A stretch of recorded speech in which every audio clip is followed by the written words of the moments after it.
interrogate the crap out of your fear.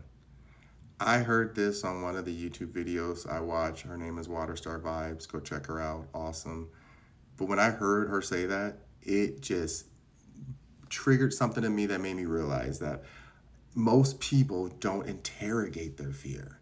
I mean, ask it why, put it through the ringer, put it in a room for hours and make it give you an answer, right? Most people just trust their fear and run with it and don't know why. And then that same fear gets them in all this trouble. And then they're like, well, I should have did this. And then they blame themselves and blame the human and blame the body. And it's like, no, baby, you should have asked that fear. Why are you still trusting the fear over trusting yourself? That's the part of where the spiritual journey, the emotional journey, the maturing, just growing up in general, that I've learned to incorporate as an adult is knowing when to interrogate the crap out of my fear until it just gives in. Because there's been so many times where I thought my fear was trying to protect me. And we've said it time and time again, and it doesn't matter how many people repeat it. Your fear, your ego are sent to protect you. And protection is a double-edged sword. Like I said, every word has double meanings. Protection feels good. Everyone loves it. It's great. But at the same time, once you're in that protection, sometimes you feel trapped. Sometimes you feel like a prisoner to the very thing you wish for.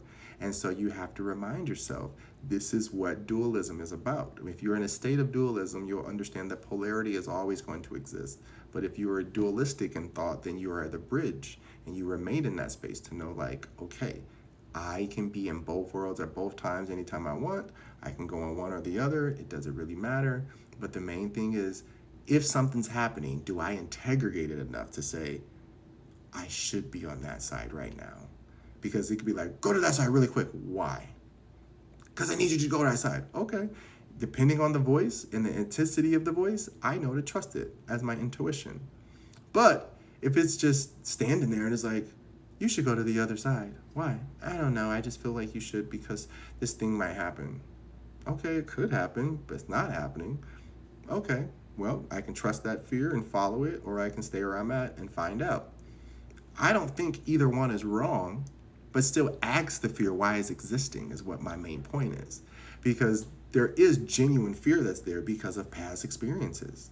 There's times when you're going to come in. We talk about the word jaded. You're going to come into a situation. If you're jaded, then you have an expectation of something happening because you already know, or you have no expectation of anything happening because things have never happened your way, right? So you're numb. You don't care. To me, that's still an expectation of, well, nothing's ever happened, so why care? You don't want to think about stuff all the time to the point that you're not thinking of self, but you do want to have some level of care about the things that you invest time into, right? So when you are fearful of something, a healthy fear is walking on stage, talking in front of a lot of people, or doing a performance. That's nerve-wracking because you don't know if you're going to do good, if people are going to like you, what the point, whatever your point of being out there is, that fear is driving you to either perform or not perform, right? Then there's also fear where, and those are the breakthrough fears you want. But then there's fear where, like, yeah, genuinely, it's like, you should not be here. You don't belong here. You will get hurt. And you should trust that fear. Be like, why? Well, look at the situation. Look where you're at. Look what's happening. Does any of that look safe? And you can say no. And then you go. But most people get fearful and still sit there and never ask fear why. And they just become paralyzed in that fear. I say ask as many questions as possible because fear will talk to you. It will try to talk to you in many different voices, but most of the time, fear is not expecting you to ask it questions back. Fear is expecting you to just bow to it. And so when you ask fear questions, fear gets fearful that you know something it doesn't know. And that's the part that helps you heal because you start recognizing this wasn't a real fear. This was never a real fear. This was something that I was creating in my head and I just made it up because it protected me when I needed to at that time, and now it no longer needs to protect me the same way. I'm not saying it's not useful anymore, but I'm saying it's not something I need to run with, right? It doesn't need to be the very first thing I present all the time. And that was my big one in relationships, not always presenting so much trauma up front. See, I do believe that it's important to share your experience. I know a lot of people say don't talk about it, become a whole new person. That's beautiful, but it's still not going to be possible to never talk about your past upbringing, what you went through. And if you didn't, that would be a red flag to me, right? So Knowing when to share and how much to share is just as important as knowing what not to share and how much you need to keep for yourself until you've worked through it. Because the last thing you want to do is share some type of fear with someone who doesn't care about you, because yes, they might abuse it, unfortunately, but that's not the main purpose of what I'm talking about. The main purpose is not fearing your own fear. Fear is there as an indicator. It's there to help you navigate. It's not there to stagnate you.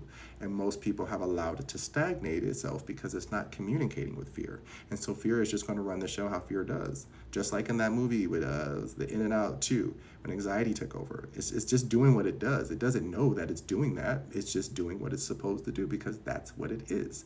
So when you have fear of something, interrogate it. Ask it questions. Why are you here? What do you want? What is this for? What is this about? Do we need to do this again? Is it something that's important or relevant? Ask it, whatever you want to ask it. It's your fear. So, interrogate yourself when it comes to any emotion. Same thing with anger, happiness, anything you choose to. But the main culprit is fear, because if you have fear in your life that's not allowing you to move past your own ego's death, then you're going to keep living in somebody else's hell. And that's where the stress and anxieties come in, because you don't trust yourself enough to ask questions. You're trusting everybody else's answers, which is also very dangerous. I don't think that you're not supposed to not listen to people, but I also don't think everyone's opinion should be your personality. You should have your own. And then when you meet people who you agree with or disagree with, if you are a tribe, then you will get along and see each other's points of perspective, because you understand that you both have walked through that information, or all of you have walked through that information by asking fear questions. Because all knowledge is a level of fear. Until you know, you don't know. So you're just going to trust what you don't know more. I would rather know. Right? I'd rather go ask questions and at least get some type of semblance of an answer that I can piece together and get to where I want to be.